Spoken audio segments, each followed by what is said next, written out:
the drummer get wicked.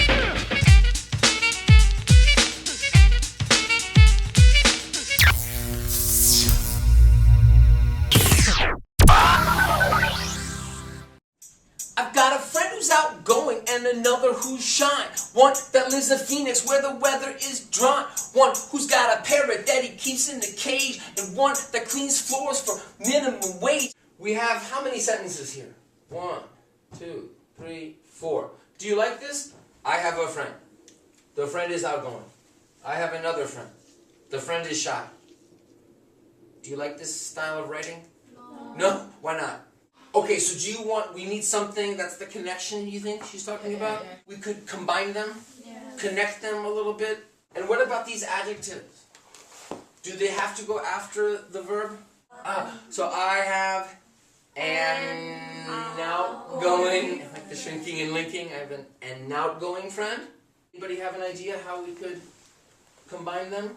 I have 2 friends. Okay, so let's try that. I have 2 friends. Do you want a period here? Okay, so no period. Yeah. I have 2 friends. I like that. Okay, so if we say I have 2 friends, one is blah, blah, blah. Same sentence or new sentence? New sentence. Good. Now, this is interesting because in conversation, we don't think usually this is a new sentence. I have 2 friends. One of them is... But it is a new sentence, isn't it? We have a new subject and verb. So I have 2 friends. What's next? One, and we don't have to say of them. That's possible though. One is, so we can cut that. One is, meaning one friend. One of them or one is outgoing. Another is Good. Now this is 3 sentences. Can we connect these? Yes. These are 2 ways we can connect. I have 2 friends. One of them is outgoing and lowercase a, right? Small a. And another is shy. These are 2 different ways to connect. How many sentences now? One. Just 1. The semicolon means it's still 1 sentence. The semicolon is does exactly what it looks like it does. It's a little bit like a period and a little bit like a comma, right? It's like a period because subject verb. Okay? It's like a comma because very short stop, right? Not a long stop. Grammatically, you can't put a comma there.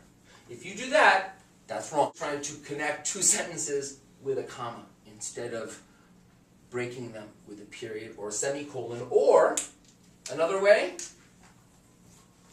and this is another way to use a conjunction, right? To use and or but or, right? Another way to use adjectives to describe. Is this what you're saying? I have an outgoing friend and a shy friend.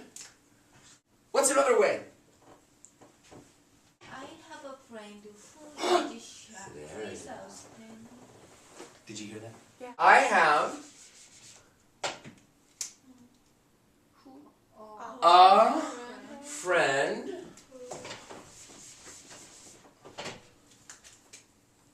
who is outgoing and, do you see what she's going to do? Do we need to say friend again? No.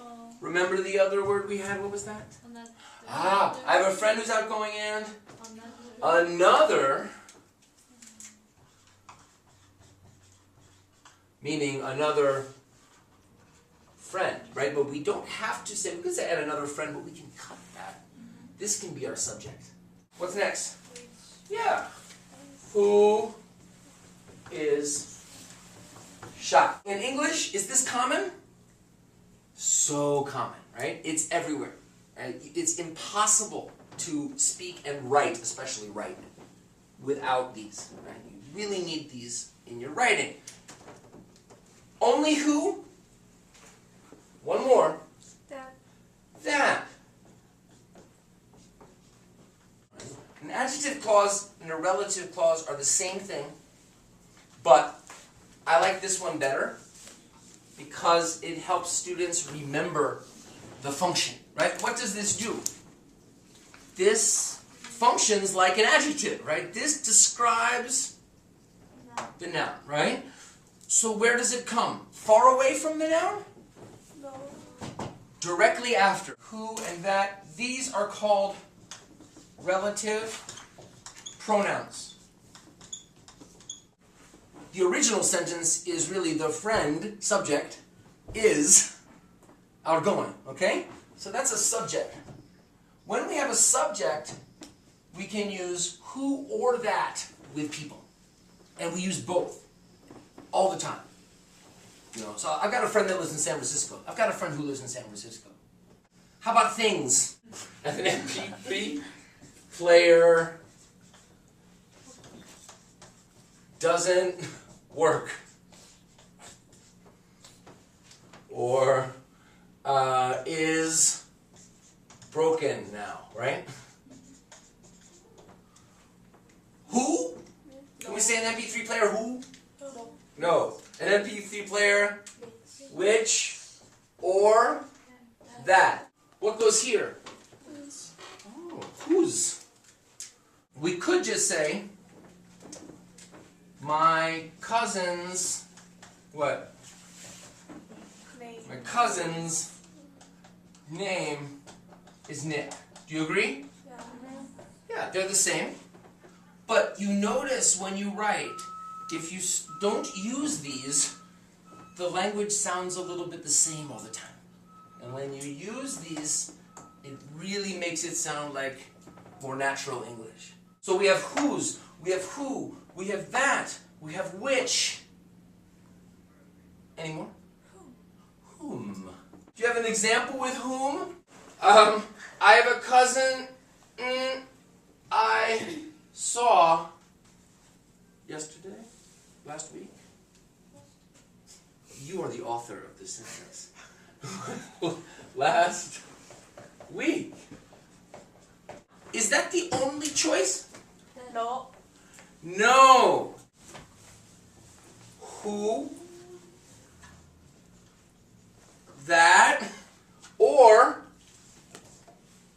nothing. Whom, why? There's a grammar difference. This is a subject. This is traditionally subject pronoun. Who? How about here? Object. This adjective clause is describing an object now, right? And so we use this one. But guess what? Whom is disappearing from English. So we can use who and that same way as here. Okay? So those are your choices. Very formal English, you will see this more. Why nothing? Can we have nothing here? I have a friend is outgoing? No. Do you like that? No. No, we can't cut. But how about here? I have a cousin I saw last week. It's okay. What does that mean about grammar? When it's an object, you can cut. You don't need a relative pronoun. Now, is that grammar that you can think about when you're speaking and writing? I'm going to use the object pronoun, so therefore I could cut the relative pronoun, or I could write. This is not something to think about so much. Can I say, I have a friend is shy. I have a friend is tall. Sound good? No. This is a present I gave my friend. This is the present I gave my friend. Is it okay? Yeah. Okay. So this is the present that I gave to my friend, right? But we can cut the pronoun because present is the object in that sentence. In the song, I think you'll see sometimes we use the structure because it sounds better than to always say shy friend, tall friend. Sometimes we need it because if we don't use it, the sentence really sounds strange. A house that cost you a whole lot of money, you can't really describe it with just the single adjectives. You have more of a clause idea. It's still describing, right? It's describing the house. But if you put everything before house, whole lot of money costing house, that's strange. Good. So if you're okay with the vocabulary and the grammar, then I'd like to do the song, and I'd like you to do it with me if you want to, or if you want to just listen and read, that's okay too. Okay? I've got a friend who's outgoing and another who's shy. One that lives in Phoenix where the weather is dry. I've got a friend who's outgoing and another who's shy. One that lives in Phoenix where the weather is dry. One who's got a parrot that he keeps in a cage. And one that cleans floors for minimum wage. One who's got a parrot that he keeps in a cage. And one that cleans floors for minimum wage. I have a friend whose father was a basketball star. And another who's a lawyer, she just passed the bar. I've got a friend whose father was a basketball star.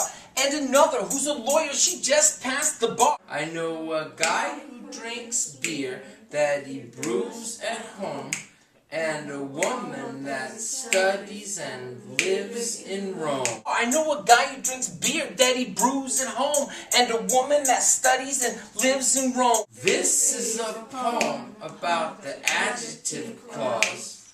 Before I continue, please allow me to pause. This is a poem about the adjective clause. Before I continue, allow me to pause.